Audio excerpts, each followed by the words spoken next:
Hello. Hello. This is Superintendent Crowley again. I get to come back and read you chapters 15 through 17 of A Boy Called Bat. Chapter 15, Dr. Jerry Dragoo. Later in his room, when Bat was supposed to be sleeping, Bat climbed out of bed and pulled his animal encyclopedia from the shelf. He flipped to the S section and found a page labeled Skunk. At the top of the page was a glossy picture of a large black and white skunk nosing along a patch of dirt. In the background of the picture were hundreds of white and yellow daisies. Below the picture were a bunch of questions and answers about skunks. Why do skunks spray? Skunks spray an oily liquid from glands underneath their tails as a defense. Their spray doesn't cause any real damage, but boy, is it stinky. A skunk's smell can be detected by a human from a mile away. Where do skunks live? Skunks can make many places their home. Abandoned burrows constructed by other animals, a hollow log, even underneath your house. What are skunks' predators? Lots of mammals, including red foxes, coyotes, and domestic dogs, will attack a skunk if they get hungry enough, though only as a last resort, because it's difficult to attack a skunk without getting a smelly reminder of it. But aerial predators, large birds like owls, don't care so much about the scent. For one thing, it's hard for a skunk to spray an attacker from the sky. For another, many birds of prey have little to no sense of smell. Finally, Bat got to the last and most important question. Do skunks make good pets? Skunks are wild animals, and wild animals belong in the wild. But according to the world's skunk expert, Dr. Jerry Dragoo, head of the Dragoo Institute for the Betterment of Skunks and Skunk Reputations, while skunks in general do not make good pets, what makes a good pet is a good pet caretaker. Bat closed the book. He put it back on the shelf right where he had always put it, next to his Lego pyramid. Dr. Jerry Dragoo, the world skunk expert, Bat liked that name. He liked doctors because they usually knew lots of useful things. He liked the name Jerry because it was the same as that funny mouse in the old cartoons, the one who always outsmarted the cat. And Dragoo reminded him of dragon. Of course, there was probably no such thing as dragons, but there might be. Dr. Jerry Dragoo, that was someone Bat would like to meet. Chapter 16, A Correspondence. The next day, when it was time for recess, Israel stopped at Bat's desk instead of going outside with the rest of the class and asked, "Hey, Bat, do you want to play Foursquare or something?" "No," said Bat. He was still sitting at his desk. "No, you don't want to play Foursquare?" "No, I don't want to play anything," Bat answered. All the other kids had left the classroom, and Bat really wanted Israel to leave too, so that he could talk to Mr. Grayson in private. But Israel kept standing there like he was waiting for something. "Well, do you want to go outside and just not play anything?" "No," Bat said, "I don't." Israel stood next to his desk for a moment longer, sort of smiling, like he was waiting for Bat to say something more. But what could he be waiting for Bat to say? In his head, Bat ran through all the list of things that he was supposed to remember to say to people. "Excuse me? I'm sorry. Please. May I? Thank you." Bat said, "Okay," said Israel. And then he finally left. After Israel was gone, Bat went up to Mr. Grayson's desk. Mr. Grayson had a stack of current events assignments in front of him, and he was making comments on each one in a green felt-tipped pen. "Mr. Grayson," Bat said, "I need your help." Mr. Grayson put the cap on his pen and set it down. "I'm all ears," he said. That was a funny expression, and for a second, Bat pictured Mr. Grayson made entirely of ears, with ears for eyes and an ear for a nose and two tiny rows of little ears for teeth? Well, said Bat, let me tell you about Thor. And then Bat told Mr. Grayson everything about the skunk kit and how much Mom had brought him home, and how Mom had brought him home after his mother had died, and how he drank puppy formula because there's no skunk formula, and about how he went to the bathroom and how he needed to eat every 2 hours, and how when Mom first brought him home, he was almost all pink, but now his black fur was starting to grow in. Most of all, how Bat loved him. He sounds pretty great, Mr. Grayson said. Yes, said Bat. He's more than pretty great. He is all the way great. So how can I help you, Bat? There's a world skunk expert named Dr. Jerry Dragoo, and I wanted to ask his advice about something. It's important. Okay, said Mr. Grayson. He pushed a stack of papers to one side and pulled his laptop from his satchel and opened it up and logged on. That was one of the great things about Mr. Grayson. If you said you needed help, he just helped without a lot of annoying questions. There's only one Dr. Jerry Dragoo, said Mr. Grayson. He's a professor at a university. We can write him an email if you want. And that's his email address right there. Could it really be this easy? Could Bat really just write the skunk expert? Bat liked to send emails. He sent emails every month to his grandmother, who lived in Idaho, because he hated talking on the phone. Emails gave you time to think. Okay, said Bat. What do you want to say? I can type for you. Mr. Grayson clicked on his email icon and typed in the address. That's all right, said Bat. I like to type. Mr. Grayson let Bat sit in his chair, and Bat typed. Dear Dr. Jerry Dragoo.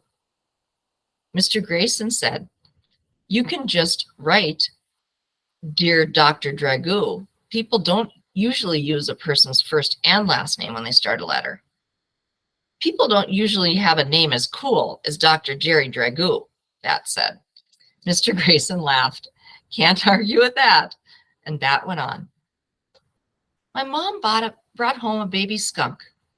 She is a vet, and she had to help him be born.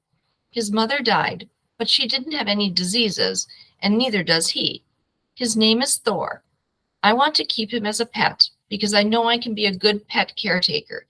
Even if I can't keep him forever, I want to at least keep him until he goes back home to the wild, not give him to the skunk rescue people. Please write back and say if I can, so I can tell my mom that a world skunk expert said yes. Then she will probably let me keep him. Is that okay? Bat asked. Mr. Grayson didn't answer right away, so Bat turned to look at him. Mr. Grayson's face was squinched up like he was trying not to laugh, or maybe like he was going to cry. Mr. Grayson, Bat asked, what's wrong? Nothing is wrong, Bat. That's a very nice email. It will be interesting to hear what Dr. Dragoo says. Me too, said Bat. And at the end of the email, he typed, sincerely, Bixby Alexander Tam. People call me Bat. Chapter 17, At the Clinic. Bat loved going to Mom's veterinary clinic. If it were up to him, he would go with her every time she had to work late instead of staying home with Janie. But Mom said that as much as she loved having Bat at work with her, all of his questions sometimes kept the vet techs from doing their jobs.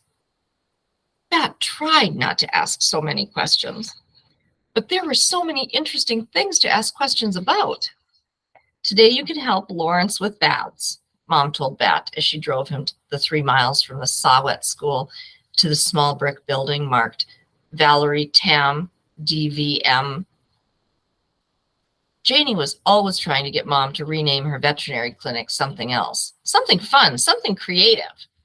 So far, she had suggested Furry Friends Clinic, Pause for a Moment Veterinarian, Nose to Tail and everything in between, and her favorite, the Hospital. But Bat liked seeing Mom's name on the side of the building, It was like she was a celebrity. I'm good at baths, Bat said. Yes, said Mom, you are. When he pulled open the heavy glass doors at the front of the brick building, Bat was overwhelmed by smells and sounds. The lavender peppermint spray that they used to clean up the pet accidents, the wet dog scent of shampooing going on in the back room. Bark, bark, barking! A phone ringing. People talking. A cat's yowl. If there were this much ruckus at school or the playground or anywhere else, Bat would definitely need his earmuffs. But here, the sounds and smells didn't bother him. Even the flickering fluorescent light didn't irritate him very much. Suzanne stood behind the counter, running a lady's credit card through the machine with one hand while she answered the ringing phone with the other. Dr. Tam's office, she said, waving a hello at Bat as he walked by. He waved back, but he didn't say anything because he didn't want to bother her. It used to be that he didn't even notice people if they were busy with other things. But he was way better now. At least he usually was. An old lady, like a grandmother, sat on a bench in the waiting room. She held a box in her lap. Bat stopped in front of her. What kind of animal do you have in that box? He asked. It's my cat Pickles, the lady said. He's not feeling 100%. What are his symptoms? Bat asked. Are you the veterinarian? The lady asked. No, said Bat, not yet. Ah, said the lady. Well, he has indigestion, and he hasn't been very hungry lately. There were lots of things the Bat could be. Bat looked up at his mom, who stood next to him listening. She shrugged. I'll have to examine Pickles to know what's wrong. And then she turned to the lady. I'll see you and Pickles in just a minute or two. I hope Pickles feels better soon, Bat said. Then he followed Mom through the door that separated the waiting room from the back and watched as she took her white coat off its hook. She put it on, and then Mom was Dr. Tam, a veterinarian better than a superhero. One day, Bat would also have a jacket, just like his mom's. It would be white, and it would have 5 buttons, and it would have the word Dr. Tam, DVM, embroidered just above his heart. Of this, Bat was 99.9% sure, because that was as sure as you could be about anything. I've got to go see patients, Mom said. You stay close to Lawrence and be a help, okay? Hey, Bat Boy, what's up? Lawrence was the only person that called Bat Boy. Mom rescued a skunk kit, and we're raising it. She said we have to give him to a rescue in a month, 3 weeks now. But I'm going to change her mind. We named him Thor, Bat said. Lawrence laughed. I know all about the kid, he said. Who do you think is taking care of him while you're at school? You are, Bat said. Are you doing a good job? Lawrence rumpled Bat's hair, and Bat smoothed it down again. Of course I'm doing a good job, Lawrence said. It's the only kind of job I know how to do. Look. He reached into the neck of his shirt and pulled out the strangest necklace Bat had ever seen. It was made of t-shirt material and ended in a little pouch just big enough for cradling a skunk kit. Is Thor in there? Bat asked. Lawrence nodded. Yep, the little guy seemed kind of lonely in the kennel, so I made a sling for him out of one of my old t-shirts last night. See, snug as a bug in a rug. Lawrence opened the pouch. Bat could see inside. There was Thor, curled up in a little sleeping ball.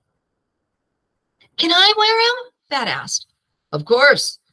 We don't want him to get wet when I'm washing dogs. Here. Very carefully, Lawrence pulled the sling up over his head and then lowered it over Bat's. But the sling, which barely reached Lawrence's chest, sank all the way to Bat's belly button. We can fix that, said Lawrence. He looped the fabric into a knot behind Bat's neck to shorten the sling. There, he said. Now you're a marsupial bat. There are no marsupial bats, Bat said. Marsupial infants needed to have strong arms and claws to climb out of their mother's pouch. Bats have wings. Bat peered into the pouch to see if Thor had been disturbed by the movement, but the kit was still fast asleep. He got more fur than he had this morning, Bat said. I can see the black and white growing in. They grow up fast, Lawrence said. You seem bigger than the last time I saw you, too. Not you, said Bat, closing up the pouch and tucking in his shirt. You're already all way big. Lawrence grinned. If I get any bigger, I'll have to buy special order shoes. I already wear the biggest size the shoe store sells. Good thing you're too old to grow, Bat said. Good thing indeed, said Lawrence. Then he said, Thor is a great name, Bat. Did you come up with that? No, said Bat. Janie did. You're a lucky kid to have such a creative sister, Lawrence said. Did you thank her? No, said Bat. Not yet. Well, there will be time for that later, Lawrence said. How about assisting me with some baths? Usually Bat would just do about anything to help Lawrence with baths. But now with Thor in the sling, curled up and asleep, I don't know, Bat said. Don't worry about the kit, Lawrence said. You can wear an apron. I'll do all the soapy stuff. Lawrence draped a green apron around Bat's neck. Bat tried to make sure it wasn't pressing too tight against the sling as Lawrence tied the waist strap. All good? Lawrence asked. I can't tell if Thor is still breathing, Bat said. Maybe it's too tight. Lawrence untied the strap and Bat took off the apron. He pulled open the sling and peered inside. There was Thor, still tightly curled into a little ball, still fast asleep. He's okay, sighed Bat. Lawrence patted Bat's shoulder. Maybe you could just keep me company today. How does that sound, Bat Boy? Better, said Bat. I can supervise. Good idea, Lawrence said. You can tell me when I use too much soap. That's easy, said Bat, following Lawrence into the holding room where the dogs waited in separate kennels for their baths. You always use too much soap. Bat climbed up on the counter across from the big silver wash basin and watched Lawrence bend down to open the far kennel. He scooped up a shaggy white poodle who didn't look very happy about what was going to happen. You okay, Jeff? Lawrence asked. He was using a soothing voice, calm and deep. Jeff's a funny name for a poodle, Bat said. Well, that's a funny name for a kid, Lawrence answered, settling Jeff into the wash basin before smiling at Bat. Bat smiled back. Then Lawrence got to work, slipping Jeff's head into the restraint so he couldn't jump out of the tub. Then he turned on the faucet and running his hands under the water to check the temperature before he started spraying the dog down. That's a new restraint, isn't it? Bat said. Good eye, said Lawrence. He shut off the water and began to massage shampoo into Jeff's curly pelt. The other one was getting rusty, so I ordered this new model. Is that a suction cup connecting it to the wall? It sure is, said Lawrence, and a strong one, too. He grabbed a hold of the rope and tugged on it to show Bat how well it was connected to the wall. But with a loud pop, the suction cup came free. Jeff didn't waste any time. With an excited yip, he scrambled out over the lip of the wash basin and leaped to the ground, bubbles everywhere. He slipped and slid when he landed, his nails scraping across the linoleum floor. Lawrence reached up to grab him, but Jeff was too fast. He scrambled towards the door. Bat pulled his legs onto the counter and crossed them, one arm wrapping protectively around Thor in his sling. The air smelled like warm, wet dog and strawberry shampoo. Lawrence's fingers were inches away from Jeff when his heel found a puddle of soapy water. One moment he was standing, the next moment he was flat on his back. Are you okay? Bat asked, but he didn't climb down from his perch. His first priority was keeping the kit safe and dry. I've been better, Lawrence groaned. Jeff, who had discovered that the door was closed tight, returned to peer down at Lawrence. He lowered his head and lovingly licked Lawrence's cheek with his long, pink tongue. That is the end of chapter 17 of A Boy Called Bat. Thank you